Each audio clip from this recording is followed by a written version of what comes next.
I'm Alex, a 28-year-old software developer living in Seattle. About 2 years ago, I moved here for work and bought a small house in the Ballard neighborhood. It's an older place, a bit creaky, but I love it. The area is quiet, lots of trees, and I can walk to some great coffee shops and restaurants. I work from home most days, which is nice, but it means I don't get out much. My closest friends are my coworkers, but we mostly hang out online. I've always been an introvert, so I didn't mind the solitude. At least I didn't used to. It all started last Tuesday. I was working late, trying to fix a bug in some code I'd been wrestling with all day. Around 11 p.m., I finally decided to call it quits. I shut down my computer and headed to the kitchen for a snack before bed. That's when I noticed the first weird thing. There was a mug on the counter that I didn't remember using. I live alone and I'm usually tidy, so this stood out. I figured I must have just forgotten about it and put it in the dishwasher. I grabbed some leftover pizza from the fridge and went to the living room to unwind with Netflix. As I was scrolling through shows, I heard a creak from upstairs. Now it's an old house. Creaks and groans are normal, but this one sounded different, heavier, like something more than just the house settling. I paused, listening intently, but didn't hear anything else. I tried to shake off the uneasy feeling and went back to my show, but I couldn't focus. My eyes kept darting to the stairs, half expecting to see someone there. After about an hour of this, I decided to just go to bed. I did a quick check of all the doors and windows, all locked as usual. I told myself I was being paranoid, and headed upstairs. As I was brushing my teeth, I could have sworn I saw a shadow move in the hallway behind me, reflected in the bathroom mirror. I spun around, heart pounding, but there was nothing there. Just the dark, empty hallway. I hardly slept that night. Every little noise had me on edge, but nothing happened. And when morning came, I felt silly for getting so worked up. I went about my day as usual, working, ordering in some Thai food for lunch, and FaceTiming with my mom in the evening. The next few days were normal and I started to relax. But on Friday night, things got really weird. I was in the middle of a video call with my team at work when my internet suddenly cut out. Annoying, but not unheard of. I went to restart the router, which is in a closet near the front door. As I opened the closet door, I froze. There, on the floor, was a muddy footprint. A footprint that was definitely not mine. It was larger, and the tread pattern wasn't like any shoes I owned.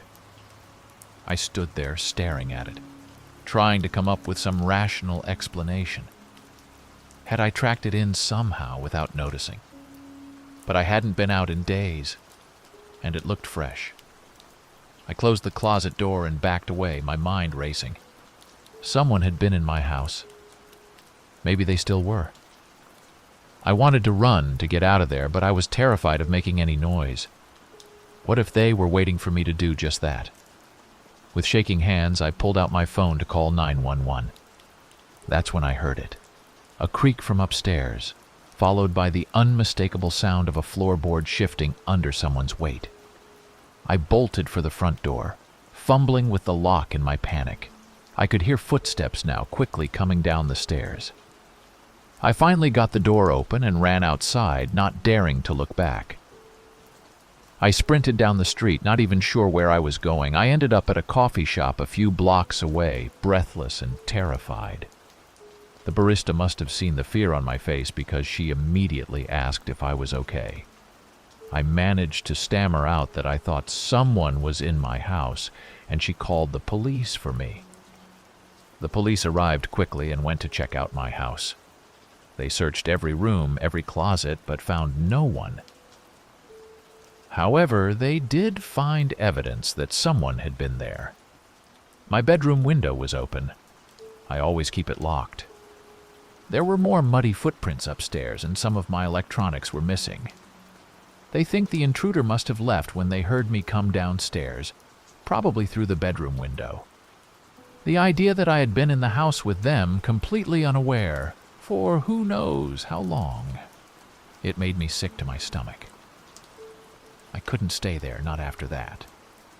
I packed a bag and checked into a nearby hotel.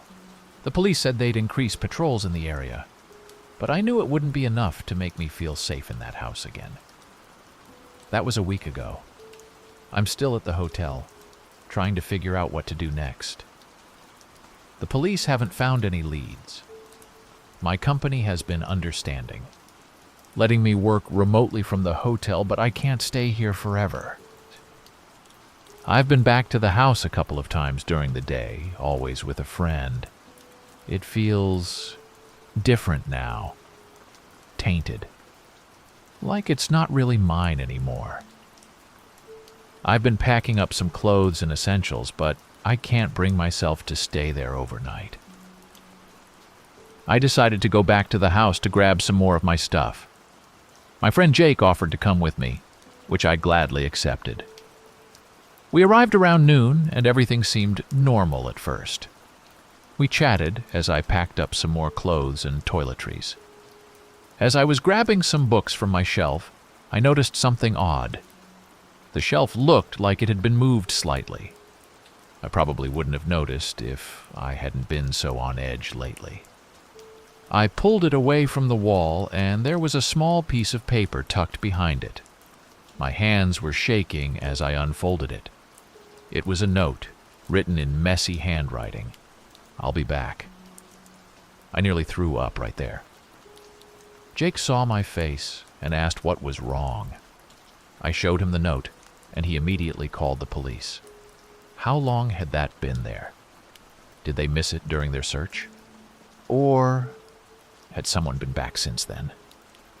The detective assigned to my case came over and took the note as evidence, but she didn't seem very optimistic about getting anything useful from it. No fingerprints, no distinctive paper or ink. Just 3 terrifying words. I couldn't stay in the house another minute. Jake drove me back to the hotel, and I've been here ever since, jumping at every little noise. What did they mean? They'll be back. Are they watching me? Waiting for me to return home? The thought makes my skin crawl. I'm seriously considering selling the house, but part of me feels like that would be letting them win. Plus, in this market, who knows how long that would take? I can't stay at this hotel forever. Last night, I barely slept. Every time I closed my eyes, I imagined someone standing over my bed watching me. I know it's irrational, but I can't shake the feeling that I'm not safe anywhere. This morning, I decided I needed to do something, anything, to feel like I had some control over the situation. I went online and ordered a bunch of security cameras and smart locks for the house. I figured even if I'm not staying there, at least I could monitor what's going on. I also called a local security company to get a quote on a full home security system. The guy I talked to was really understanding when I explained my situation. He said they could install everything as soon as tomorrow if I wanted. I'm still deciding if it's worth the investment, given that I'm not even sure I want to keep the house. As I was on the phone with the security company, I got an email notification. It was from an address I didn't recognize. The subject line was "Home Sweet Home." My heart was pounding as I opened it. The email was blank except for an image attachment. With shaking hands, I clicked to open it. It was a photo of me, taken through my bedroom window from last week. I was sitting at my desk, working on my computer. The timestamp on the photo was from 2 days before I found the muddy footprint. I dropped my phone like it was on fire. They had been watching me. For how long? What else had they seen? I felt violated, exposed, and utterly terrified. I called the detective again, forwarding her the email. She said they'd try to trace it, but these kinds of accounts are often created using public Wi-Fi and fake information, so she wasn't optimistic. I'm at a loss. I don't know what to do. I can't go back to that house, but I can't stay in this hotel forever. I'm jumping at every shadow, suspicious of everyone I see. Is the person at the coffee shop counter just a barista, or are they watching me? Is that car that's been parked across the street for an hour just a coincidence? Or is someone inside keeping tabs on me? I feel like I'm losing my mind. I've started looking at apartments in other parts of the city, even considering moving to a different city altogether. But would that even help? What if they follow me? I tried to get some sleep, but it was pretty much impossible. Every little noise had me wide awake, heart racing. Around 3 a.m., I gave up and decided to do some research on home invasions and stalking cases. Not the best idea for my mental state, but I felt like I needed to do something. I came across some forums for survivors of similar situations, and it was both comforting and terrifying to read their stories. Comforting because I knew I wasn't alone, but terrifying because some of these cases had gone on for years. I couldn't imagine living like this for that long. As the sun came up, I decided to go for a walk to clear my head. I figured the early morning streets would be pretty empty, so I'd feel safe. I put on some running shoes and headed out. The cool morning air felt good, and for a little while, I almost felt normal. I walked for about an hour, just letting my mind wander. As I was heading back to the hotel, I noticed a car parked across the street. It was a nondescript sedan, nothing special about it, but something made me pause. I could see someone sitting in the driver's seat, but they weren't moving. I tried to tell myself I was being paranoid, that it was probably just someone waiting to pick someone up for work. But then the driver's head turned, and even though I couldn't see their face clearly, I knew they were looking right at me. I picked up my pace, practically running back to the hotel. Once inside, I went straight to the window of my room and looked out. The car was gone. Had I imagined it? Was I really going crazy? I spent the rest of the morning on edge, jumping every time I heard a noise in the hallway. Around noon, my phone rang. It was the detective assigned to my case. She said they'd tried to trace the email I'd received, but as she'd suspected, it led nowhere. The account had been created using a public Wi-Fi network at a library in a completely different part of the city. I asked her about the car I'd seen, but she said without a license plate number or any real description, there wasn't much they could do.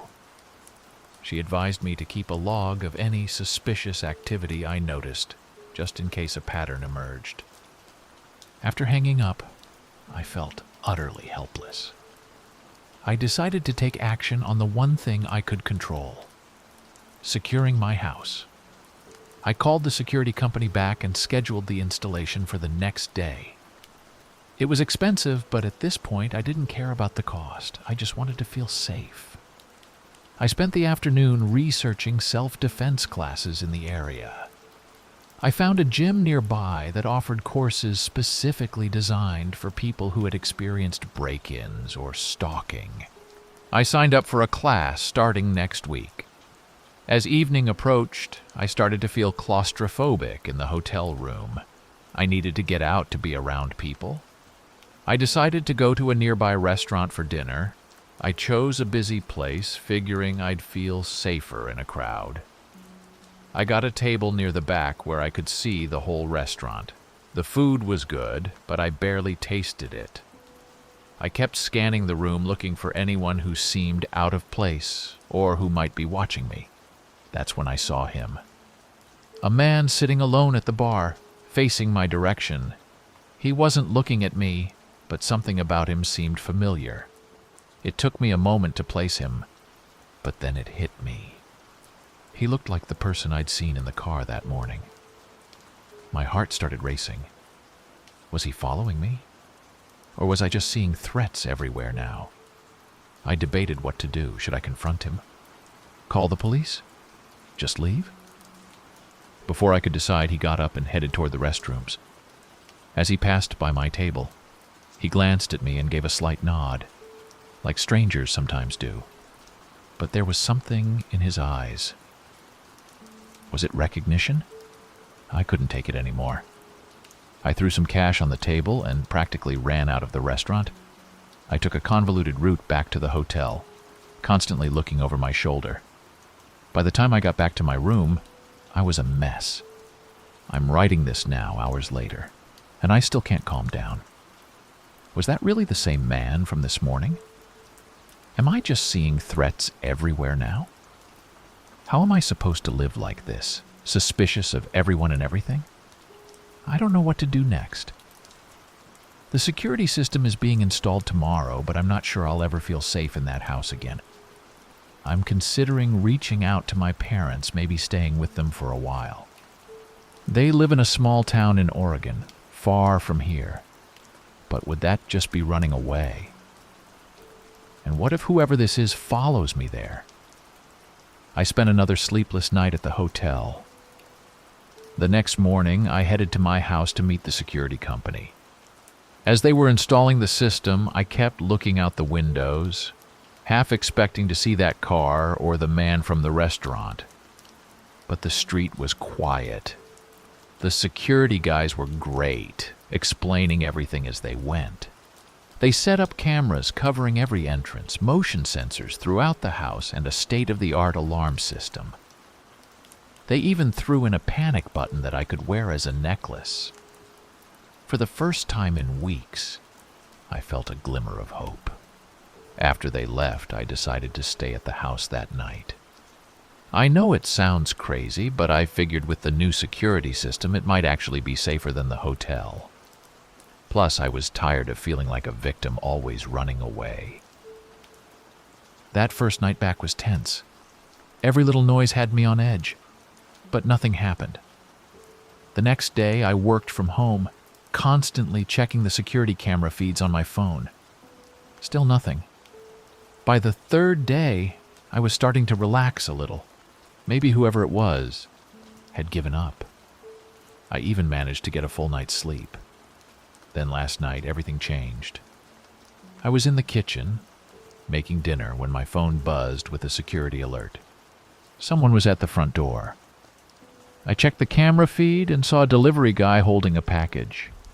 I hadn't ordered anything, but sometimes my mom sends me care packages, so I didn't think much of it. I opened the door and the guy handed me the package.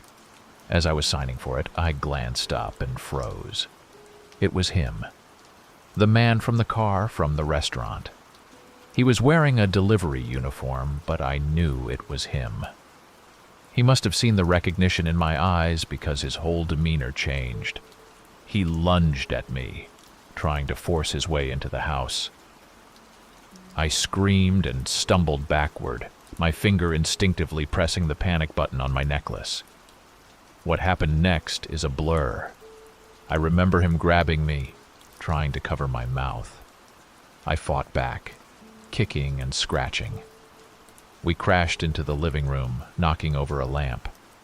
I managed to break free and ran for the kitchen, grabbing a knife from the counter. He came at me again, but this time I was ready. I slashed at him with the knife, catching his arm. He yelled and backed off, clearly not expecting me to fight back so hard. That's when we both heard the sirens. The panic button had worked. The police were coming. He looked at me, then at the door, clearly torn about what to do. I raised the knife again, and that seemed to make up his mind. He turned and ran out the front door. The police arrived moments later. They took my statement and put out an APB on the guy. They found the delivery truck a few blocks away. It had been stolen earlier that day. I'm writing this from my parents' house in Oregon. After everything that happened, I couldn't stay in Seattle.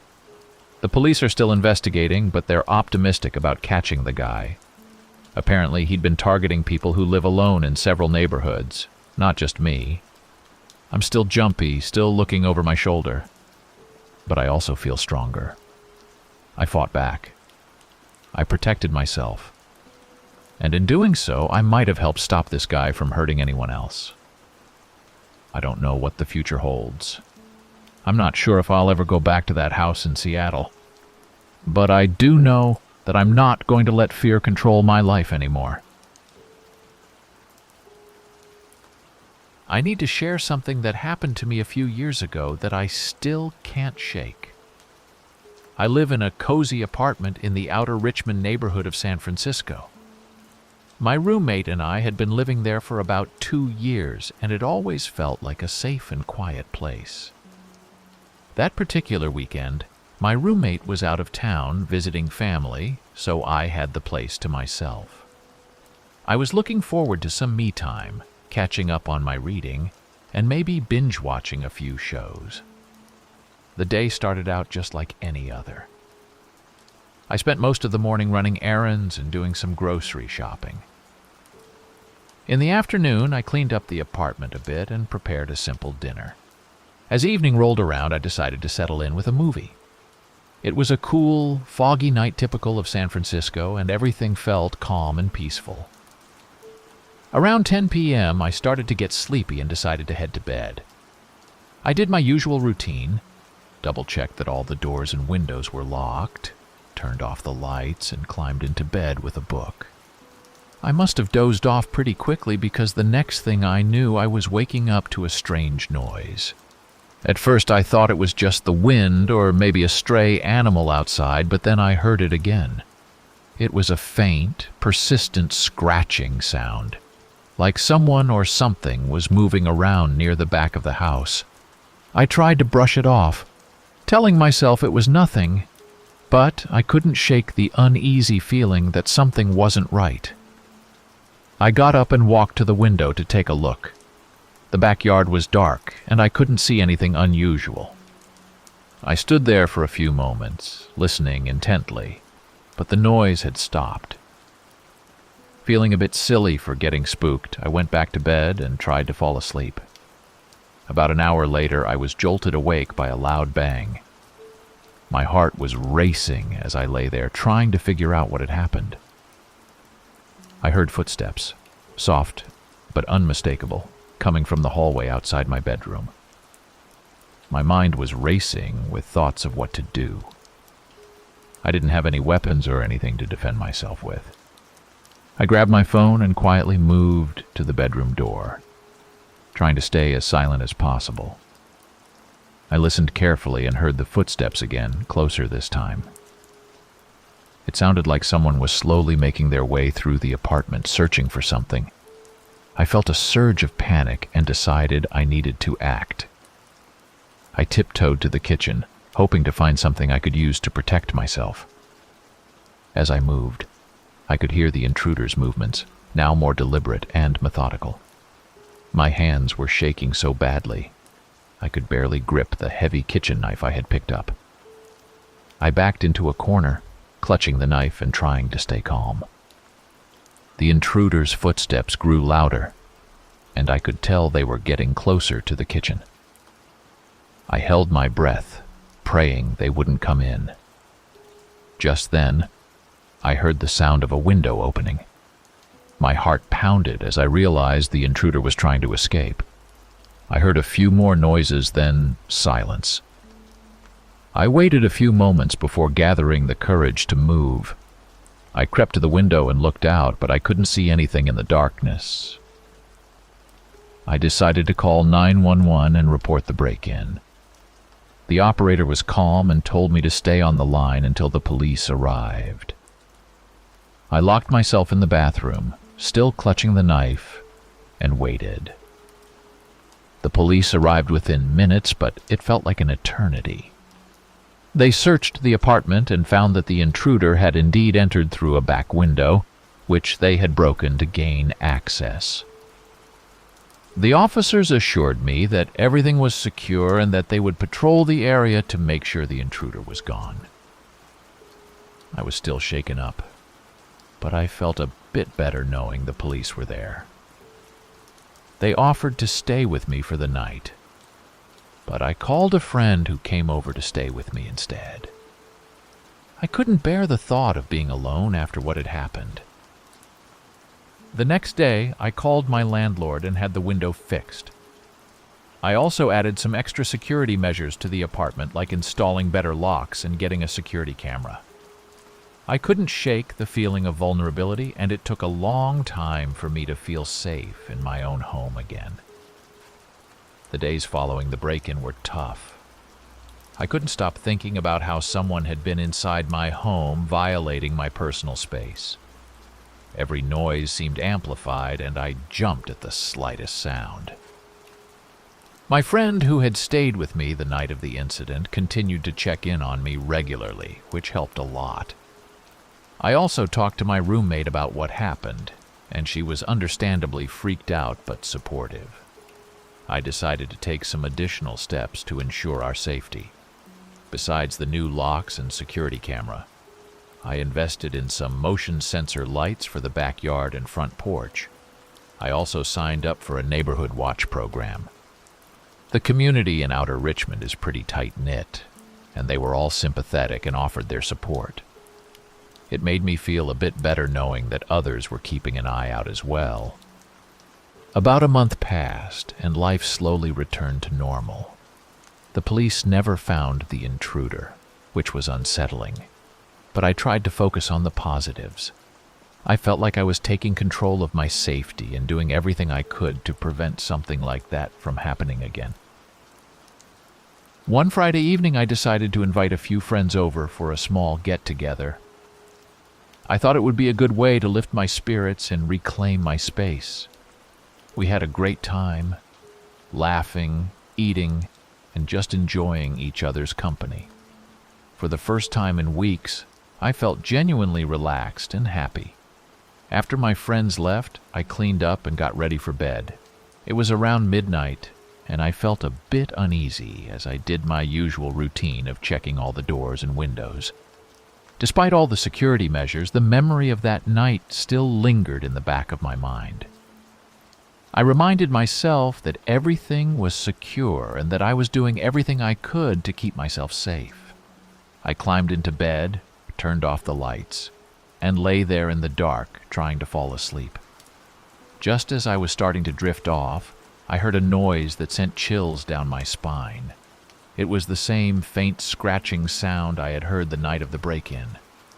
My heart started racing, and I felt a familiar surge of fear.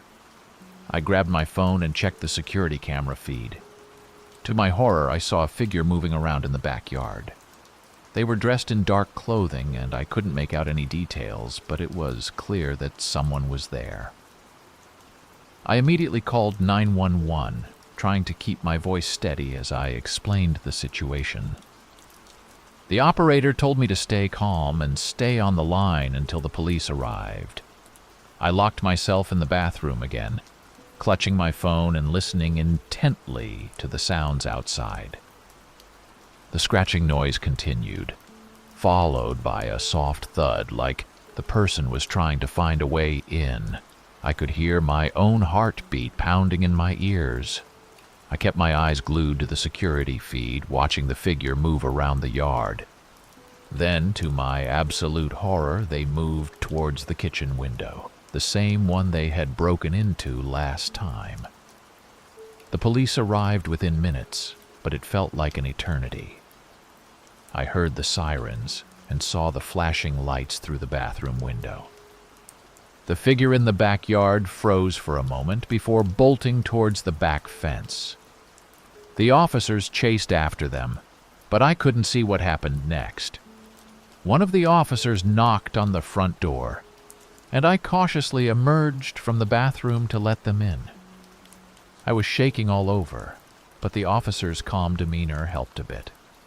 He assured me that they were doing everything they could to catch the person and that they would stay in the area to make sure I was safe. The police did a thorough search of the property and found that the intruder had been trying to pry open the kitchen window again. This time, they hadn't succeeded, thanks to the new locks and security measures. The officers stayed for a while, making sure everything was secure and that I was okay. Despite their presence, I couldn't shake the feeling of fear and vulnerability. I knew I couldn't keep living like this, constantly on edge and terrified in my own home. I spent the rest of the night at a friend's house, unable to sleep and wondering what my next steps should be. The following day, I met with my landlord to discuss what had happened. He was very understanding and agreed to install even more security features, including bars on the windows and a more advanced alarm system. While these measures helped, I still felt uneasy. Despite all the new security measures, the psychological impact of the break-ins lingered. My roommate and I had many late-night conversations about moving, but finding a new place in San Francisco that met our needs and budget was challenging.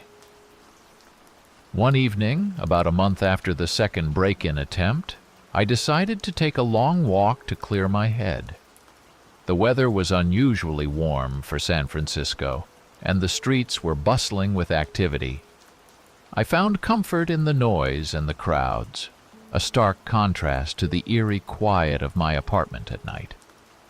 When I returned home, it was already dark. I felt a twinge of anxiety as I approached the building, but the bright security lights we had installed illuminated the front and backyards. I checked the security camera feed on my phone before entering, something that had become a new habit. Everything looked normal, so I went inside. I decided to take a shower to unwind. The hot water and steam helped to relax my tense muscles, and for a brief moment, I felt a sense of peace. But as I was drying off, I heard a noise that made my blood run cold. It was a soft metallic clicking sound, coming from somewhere in the apartment. I froze, straining to hear more clearly. The sound continued, irregular but persistent. It took me a moment to place it, and when I did, my heart sank. It was the sound of someone trying to pick a lock.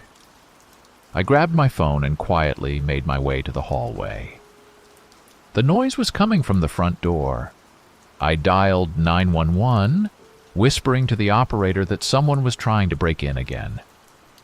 The operator told me to stay calm and stay on the line. I crept back to the bathroom, locking the door behind me. My hands were shaking so badly I could barely hold the phone. As I waited for the police, I could hear the intruder's efforts becoming more frantic. The lock clicking was accompanied by the occasional thud, as if they were trying to force the door open. My mind raced with fear and anger. Why was this happening again? What did they want? The sound of sirens approaching brought a wave of relief. The clicking stopped abruptly, followed by hurried footsteps retreating down the hallway. I stayed on the line with the operator until I heard the police at the door. They knocked and identified themselves, and I finally felt safe enough to unlock the bathroom door and let them in. The officers quickly searched the building but didn't find anyone. They did, however, find clear signs that someone had been tampering with the front door lock. The officer in charge took my statement, and they assured me they would increase patrols in the area. Despite their reassurances, I couldn't shake the feeling that this wasn't over. That night, my roommate and I decided we couldn't stay in the apartment any longer. We started looking for a new place immediately, even if it meant stretching our budget. I couldn't live with the constant fear of another break-in attempt. We needed to find somewhere safer. In the meantime, my friend offered to let us stay at her place. We packed up some essentials and moved out that same night. It was a huge relief to be out of the apartment, but the anxiety didn't disappear completely. I kept wondering who was behind these break-ins and why they were targeting us. As we settled into my friend's place, I couldn't help but feel a mix of emotions. I was grateful for her hospitality and support, but I was also angry and frustrated that we had been driven out of our home. I spent hours researching other incidents in the area, hoping to find some clue that would explain what was happening. A few days later, I received a call from the police. They had some news. They had apprehended a suspect who matched the description of the intruder caught on our security camera. He was found in possession of tools commonly used for breaking and entering, and they believed he might be linked to other similar incidents in the neighborhood. The officer explained that the suspect was a known petty criminal with a history of breaking and entering. He had been targeting homes in the outer Richmond area, looking for easy scores. While it was a relief to know that he had been caught, it didn't completely ease my anxiety. The fact that someone had been able to violate our space so easily still haunted me. With the suspect in custody, my roommate and I felt a bit more at ease. We continued our search for a new apartment and eventually found a place in a more secure building with a doorman and better security features. It was a bit out of our price range, but we decided the peace of mind was worth it. Moving into the new place was a fresh start. It took some time to adjust and feel safe again, but slowly, the fear and anxiety began to fade. We made a conscious effort to build a sense of security and community with our new neighbors, which helped a lot. Life in our new apartment started to feel normal after a few months. The building was in a bustling part of the city, with plenty of people around and a strong sense of community. We got to know our neighbors and even joined a neighborhood watch group. It felt good to be proactive about our safety. Despite the improvements in our living situation, the memories of those terrifying nights in outer Richmond still lingered. I occasionally had nightmares about the break-ins, waking up in a cold sweat, convinced that someone was in the apartment. My roommate experienced similar anxieties, and we often talked about how those events had changed us. One evening, about a year after moving into the new place, I was walking home from work when I noticed a familiar figure standing across the street. It was the same man who had been caught breaking into our old apartment. He was staring at me, a smirk on his face. My heart pounded in my chest as I hurried into the building, feeling a sense of dread I hadn't felt in months. I immediately reported the sighting to the building's security and the police. The officers assured me that they would look into it, but without concrete evidence, there wasn't much they could do.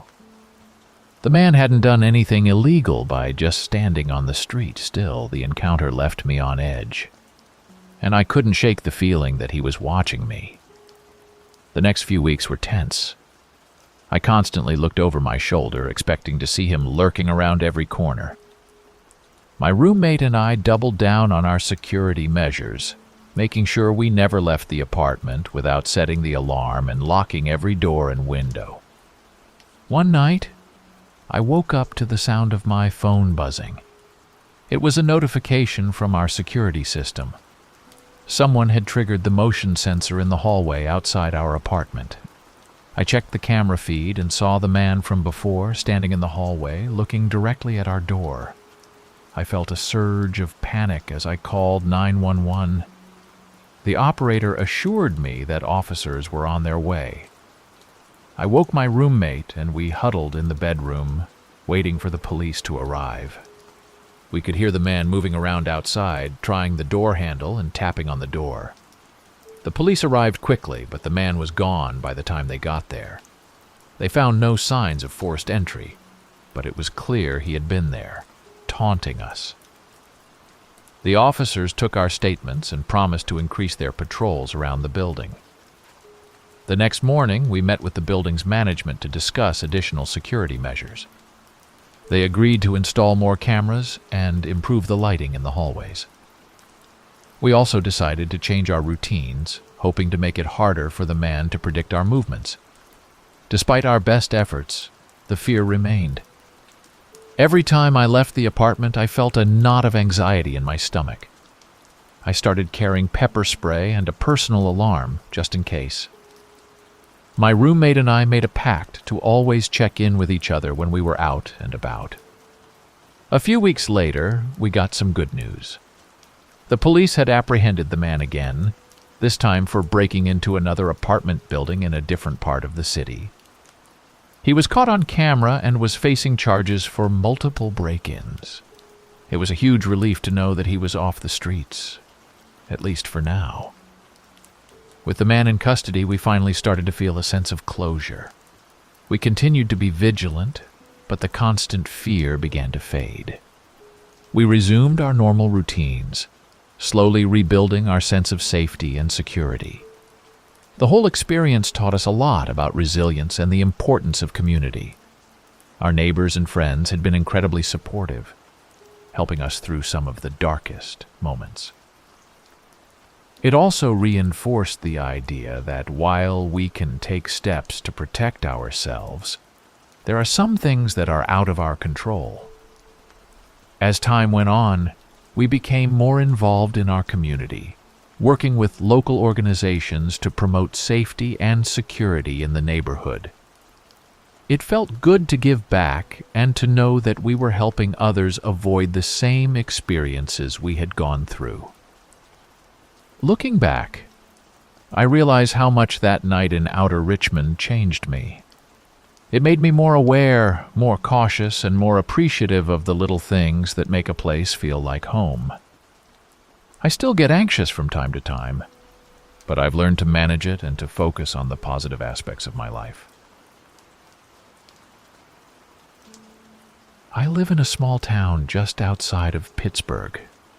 I've always felt pretty safe here.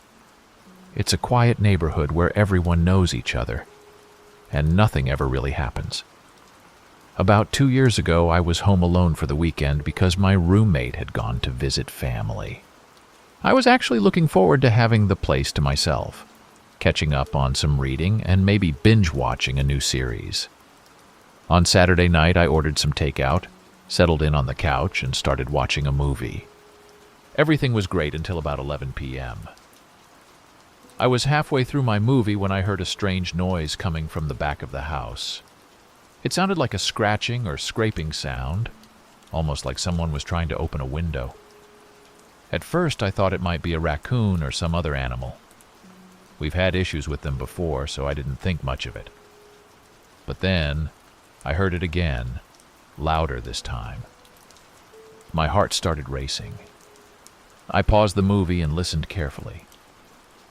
There it was, a definite scraping noise, followed by a soft thud. Someone was trying to break in. I grabbed my phone and quietly made my way to the kitchen where the noise was coming from. I peered out the window but couldn't see anything in the darkness. I decided to turn off all the lights, hoping that if it was someone trying to break in, they might think no one was home and leave. I crept back to the living room and tried to calm down, but then I heard another noise. This time it was the sound of glass breaking. My heart felt like it was going to jump out of my chest. Someone was definitely inside the house. I dialed 911, whispering to the operator that someone had broken into my house. She told me to stay calm and stay on the line until the police arrived. I grabbed a heavy lamp from the side table, the only thing I could think of to defend myself, and hid behind the couch. I could hear footsteps moving through the house, getting closer and closer. I held my breath, praying the police would get there in time. The footsteps stopped right outside the living room. I could see the shadow of a person standing in the doorway. My hands were shaking so badly I could barely hold the lamp. Just when I thought they were going to come into the room, I heard the sound of sirens in the distance. The intruder must have heard them too because they suddenly bolted out of the house. Moments later, the police arrived. I explained everything to the officers, still shaking and trying to catch my breath. They searched the house and found that the intruder had broken in through the kitchen window. They didn't find anyone still in the house, but they did find signs that the person had been looking for valuables. The police stayed with me until the window was boarded up and everything was secure. They even offered to have someone stay with me for the rest of the night, but I called my friend, who came over to stay with me instead. I couldn't bear the thought of being alone. The next day, I got the window fixed and added some extra security measures to the house. I'm still pretty shaken up by the whole thing, but I'm just grateful that I'm safe and nothing worse happened. Thank you for watching. If you found these stories gripping, don't forget to subscribe for more spine-tingling content. For another hair-raising tale, check out our suggested video. And if you're hungry for more eerie encounters, dive into our playlist featuring similar chilling narratives.